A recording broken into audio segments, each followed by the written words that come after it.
خواب پہ اعتراض نہیں کیا. یہاں آپ کو بندہ سویا ہوا ہے وہ کہے کہ میں مکہ پاک سے ہو کے آیا ہوں خواب میں، تو آپ اعتراض نہیں کریں گے کیونکہ اب روح آزاد تھی نا.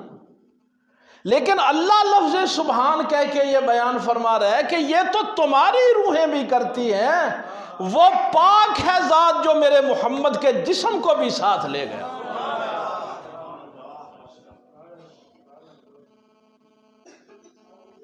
بعبدہ اللہ غنی اللہ. یہ لفظ عبد جو ہے اسی آیت کے اندر یہ دلائل ہیں.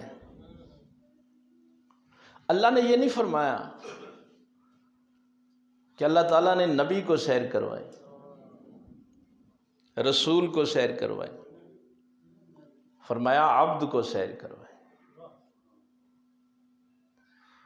بھائی یہ بڑی عجیب بات ہے نا، نبی کا عہدہ بڑا ہے، رسول کا عہدہ بڑا ہے، لیکن جب ادھر بات آئی تو فرمایا کہ اللہ اپنے عبد کو لے گیا. ان سے کہیں مہربانی فرمائیں، ذرا ہمارا درس قرآن چل رہا ہے، آپ مہربانی تشریف رکھیں.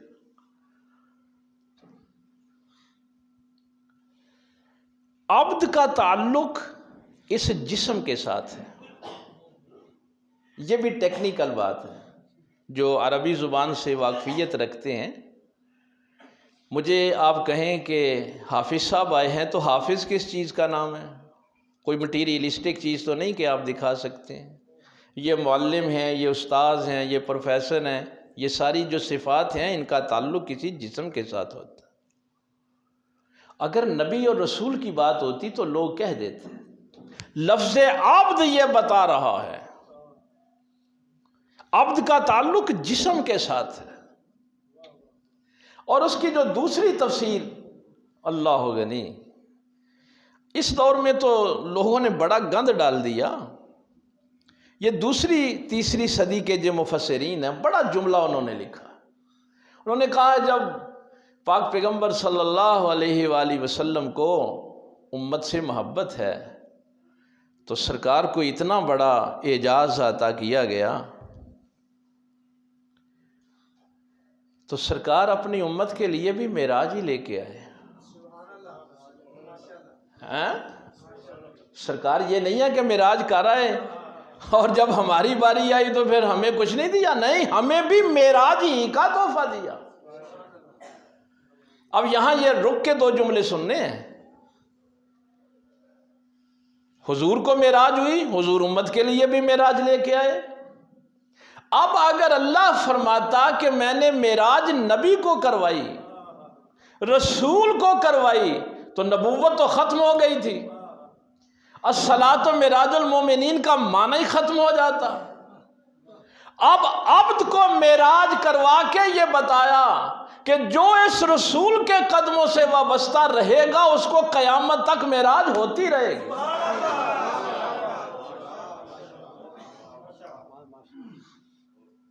معراج عبد کو کروائی، نبوت چونکہ ختم ہو گئی تھی.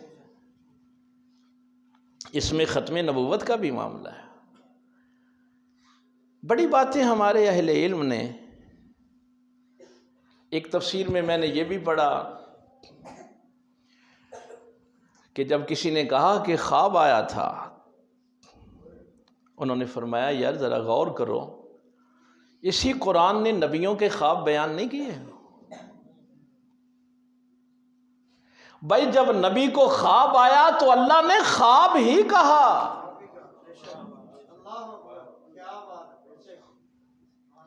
کیا اور نبیوں کے خواب کا قرآن میں ذکر نہیں ہے؟ ابراہیم علیہ السلام کو خواب آیا تو اللہ نے خواب ہی کہا. اور جب ابراہیم علیہ السلام نے اپنے بیٹے سے بات کی، یا بنیا انی اری فی المنام انی اذبحک، تو بیٹے سے بھی کہا کہ مجھے خواب ہی آیا ہے. یوسف علیہ السلام کو خواب آیا تو خواب ہی کہا. اور اس آیت کی شان یہ ہے کہ میرے اللہ نے یہاں خواب نہیں کہا، فرمایا اس طاقت کو دیکھو جو لے گئی اپنے معبود کو.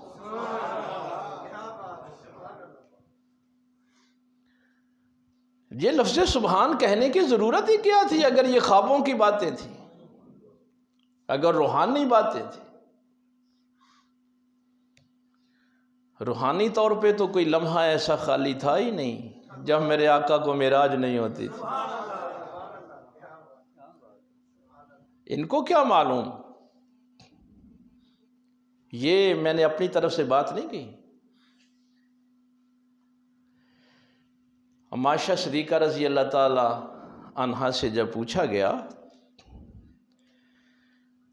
آپ نے فرمایا کہ ایک وقت آیا تھا، جو میں نے پہلے جملہ کہا ہے نا وہ ذہن میں رہے، ایک مقام آتا ہے جہاں پہ عقل بھی جواب دے جاتی ہے اور علم بھی جواب دے جاتا ہے۔ ایک منزل پہ یہ دونوں جواب دے جاتے ہیں، وہاں عشق اور محبت تمہاری رہنمائی کرتا ہے۔ یہ ابتدا میں نے جملہ کہا تھا، اور بھائی سدرۃ المنتہا پہ جبریل کی عقل جواب دے گئی،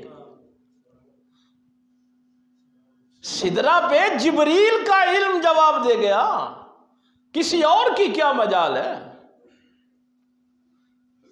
پرواز کی طاقت نہ رہی جبریل کے پر میں، ایک ایسا بھی مقام آیا تیری راہ گزر میں۔ یہ تو میرے آقا مولا سرکار مدینہ صلی اللہ علیہ وسلم کی راہ گزر کے ذرے ہیں، جنہیں آپ چاند ستارے کہتے ہیں، جنہیں جبریل کہتے ہیں۔ تو اماں جی فرماتے ہیں کہ ایک دن صرف زندگی میں ایک دن ایسا وقت آیا کہ میرے پاک پیغمبر صلی اللہ علیہ وسلم تشریف فرما تھے، تو سرکار نے مجھے فرمایا من انت، تو کون ہے؟ میں نے عرض کی انا عائشہ، یا رسول اللہ میں عائشہ ہوں۔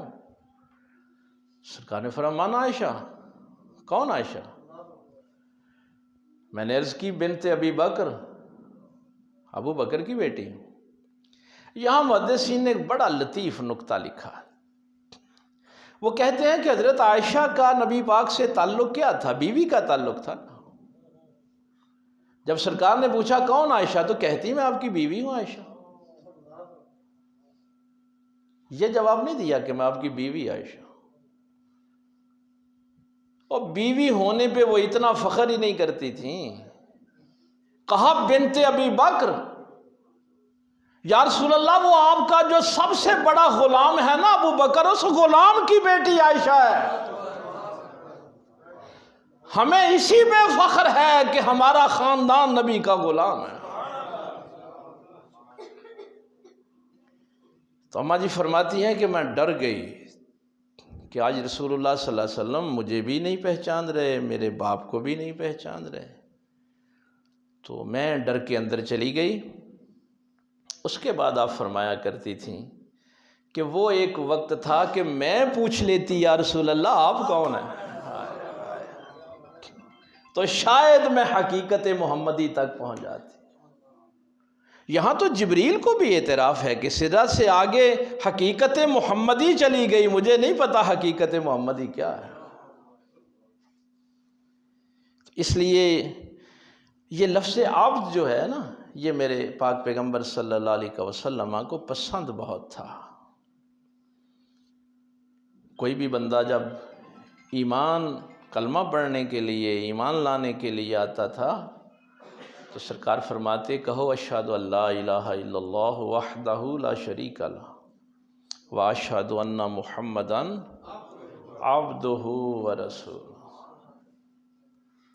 تو حضور فرماتے مجھے پہلے عبد کہہ پھر رسول کہہ۔ حضور کو اس لفظ سے محبت بھی بڑی تھی۔ میں اس روایت کی چونکہ صحت پہ کچھ لوگ اعتراض کرتے ہیں، لیکن صحت کو ایک طرف رکھتے ہوئے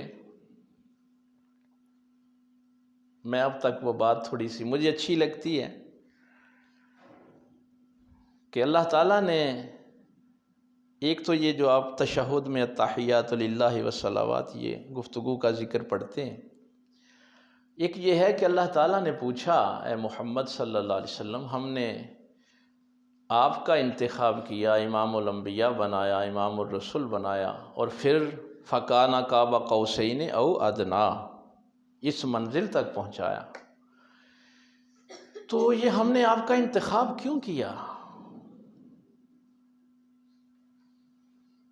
اس کی سند پہ، صحت پہ آپ گفتگو کر سکتے ہیں۔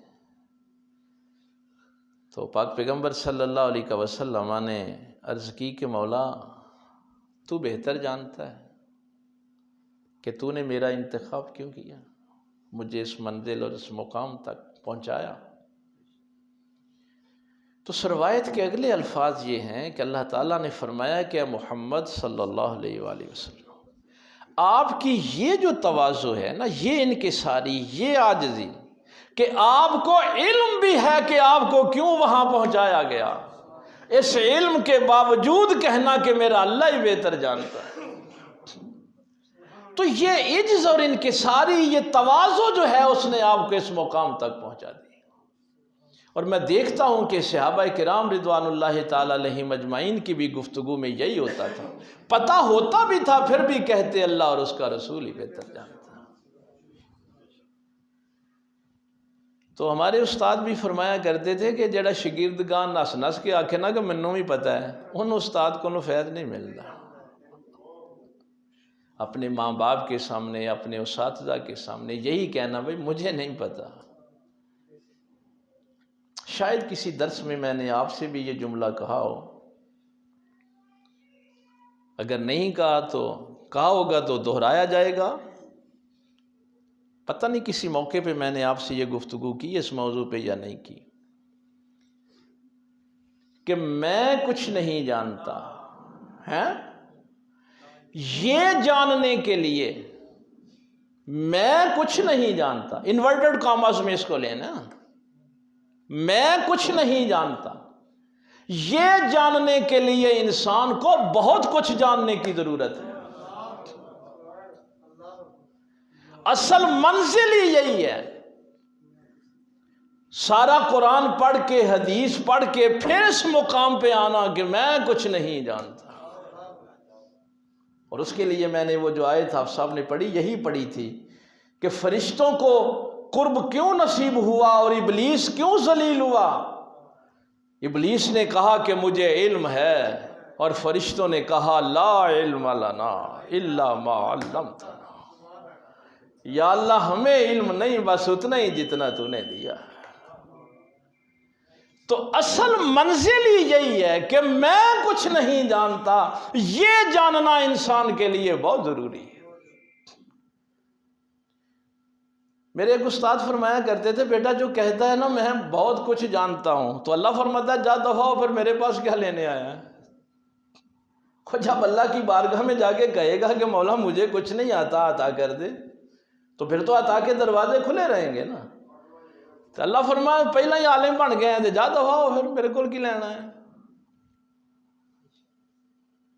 تو یہ عجز، یہ تواضع، یہ انکساری، یہ میرے پاک پیغمبر صلی اللہ علیہ وسلم کی لفظ عبد کے ساتھ محبت، لیلن، یہ ظرف زماں ہے۔ پتہ نہیں اب یہ گرامر ہمارے اسکولوں میں پڑھا ہے، میں آپ کی اردو گرامر میں یہ بات ساری کر رہا ہوں۔ لیلن کیا ہے؟ ظرف زماں ہے، رات۔ ظرف مکان، یہ مسجد، سکول، آپ کا گھر، جسے آپ آج سائنس کی زبان میں ٹائم اینڈ سپیس کہتے ہیں نا، زمان و مکان۔ تو جب ظرف آ جائے زمان کا یا مکان کا، تو اس کا تعلق بھی جسم سے ہوتا ہے، روح سے نہیں ہوتا۔ یہ لیلن کیا ہے؟ ظرف زمان ہے، رات کی بات ہے نا۔ تو ظرف زمان کے لیے بھی یہ ضروری ہے کہ ظرف زمان کا تعلق جسم سے ہوتا ہے۔ تو لیلن بھی یہ بتا رہا ہے کہ معراج جسمانی تھی، اس لیے پوری طاقت کے ساتھ کہا گیا کہ وہ پاک ہے جس نے یہ کام کروایا۔ من المسجد الحرام الی المسجد الاقصی،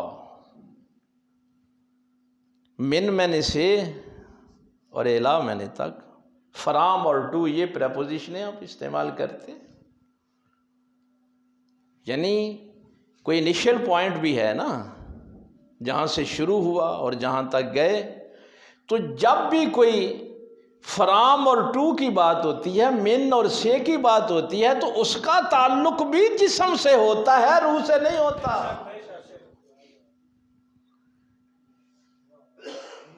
یہ ساری چیزیں یہ آیت بیان کر رہی ہے. اور پھر میرے پاک پیغمبر صلی اللہ علیہ وسلم کی اس طاقت کا اظہار، لیکن عقیدہ ذہن میں رہے کہ معجزہ جب بھی وقوع پذیر ہوتا ہے اللہ کے حکم سے ہوتا ہے. اللہ چاہے تو ہوتا ہے، اللہ کی مرضی سے ہوتا ہے.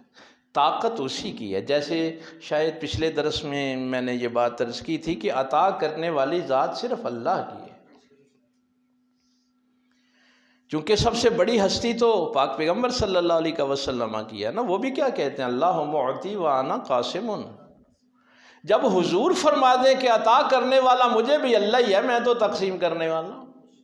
اب جہاں سے جو کچھ بھی آپ کو ملتا ہے وہ وسیلہ ہے، عطا کرنے والی ذات اللہ کی ہے. اسی لیے میری سرکار نے فرمایا تھا مجھے اپنی امت سے اب شرک کا ڈر نہیں ہے. یہ امت شرک کی طرف نہیں جائے گی. ہم اتنی بڑی طاقت کی، اتنے بڑے معجزے کی بھی جب بات کر رہے ہیں تو ہم لفظ سبحان پہ بات کر رہے ہیں کہ ہمارا رب ہر کمزوری سے پاک ہے. اور اس اللہ کی کیا شان کہ جس نے اتنی بڑی طاقت کے اظہار کے لیے ہمارے نبی کا انتخاب کیا. معراج ہوئی، کسی کو پہلے آسمان تھا، کسی کو دوسرے تھا، کسی کو تیسرے تھا، کسی کو 7ویں آسمان تھا. ہر نبی کو معراج ہوئی اپنی اپنی. کسی کو مچھلی کے پیٹ تک ہو گئی، کسی کو نار نمرود میں ہو گئی. تو اللہ تعالیٰ کا انتخاب ہے. لیکن یہ بس میں اب چونکہ وقت تھوڑا رہ گیا ہے، سورہ نجم میں یہ جملہ بھی ذہن میں رکھنا، ما کذب الفؤاد ما رأى. یہ جملہ بھی کمال کا قرآن کریم نے لکھا. کئی دفعہ ہوتا ہے وہ جو میں نے حیرت کی بات کی تھی نا، کہ انسانی عقل حیرت میں چلی جاتی ہے، انسانی علم حیرت میں چلا جاتا ہے، پتہ نہیں چلتا میں جو دیکھ رہا ہوں وہ کیا ہے. تو میرے اللہ نے فرمایا، ایک تو فرمایا نا ما زاغ البصر وما طغى، ایک یہ جملہ ما کذب الفؤاد ما رأى، جو آنکھوں نے دیکھا پھر دل نے تصدیق کی.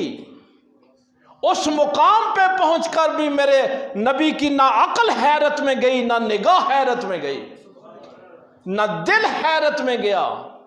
یہ تھا وہ مقام کہ جہاں جبریل کہہ رہا ہے کہ ایک پور بھی آگے بڑھوں تو تباہ ہو جاؤں. تو اس طاقت کا بھی اظہار سورہ نجم میں کیا گیا. اور یہ سارا کچھ مل گیا، یہ ساری شانیں عطا ہو گئیں. تو اب بھی امت کو یہی فرما رہے ہیں کہ اس اللہ کی بارگاہ میں سجدہ ریز رہنا. یہاں میں امام غزالی کا بس ایک جملہ عرض کر کے اجازت چاہوں گا. جب یہ پوچھا گیا الصلاۃ معراج المومنین، تو امام غزالی سے جب پوچھا گیا کہ مومن کی معراج ہے نماز، تو یہ معراج کب بنتی ہے؟ امام غزالی نے فرمایا کہ جب انسان تشہد میں بیٹھتا ہے اور کہتا ہے السلام علیکہ ایھا النبی، اس وقت اگر پیغمبر کا تصور آنکھوں کے سامنے آ جائے تو سمجھنا نماز معراج کے درجے کو پہنچا. اور یہ جملہ تو میں آپ سے اکثر کہتا ہوں کہ تیری معراج کے تو لوح و قلم تک پہنچا، میری معراج کے میں تیرے قدم تک پہنچا. اللہ عمل کی توفیق دے. آخر دعوانا الحمدللہ.